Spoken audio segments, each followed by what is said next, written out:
আমরা সেই প্রজন্ম যারা হাসিনার গুলির সামনে দাঁড়াতে আমরা ভয় পাই নাই। অতএব কারো ভাঙ্গা ডিমে আমাদের কিছু যায় আসে না।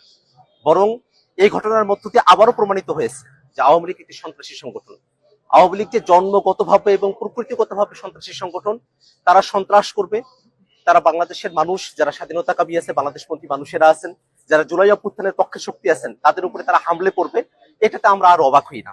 বরং আমরা মনে করি যে অন্তর্বর্তীকালীন সরকার এই দীর্ঘ সময়ে 1 বছর জুড়ে আওয়ামী লীগকে বিচারের আওতায় নিয়ে আসার যে প্রক্রিয়া সরকারের শুরু করার কথা ছিল, সেটা খুব সামান্য অগ্রসর হয়েছে। আওয়ামী লীগের যেসব সন্ত্রাসীরা বাংলাদেশ থেকে পালিয়ে এসেছে, তারা বিদেশের বিভিন্ন জায়গায় তারা এখনো সন্ত্রাসের সব করছে।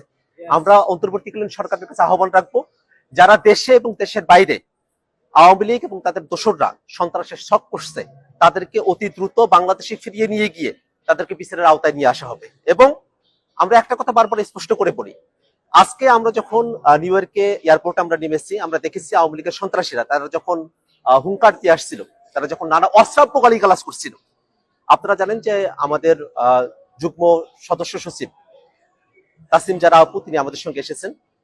তাকে উদ্দেশ্য করে নানা ধরনের অশ্রাব্য গালিগালাজ করা হয়েছে, আমাদের উদ্দেশ্য করে অশ্রাব্য গালিগালাজ করা হয়েছে। আমরা মনে করি এটাই আওয়ামী লীগের চরিত্র।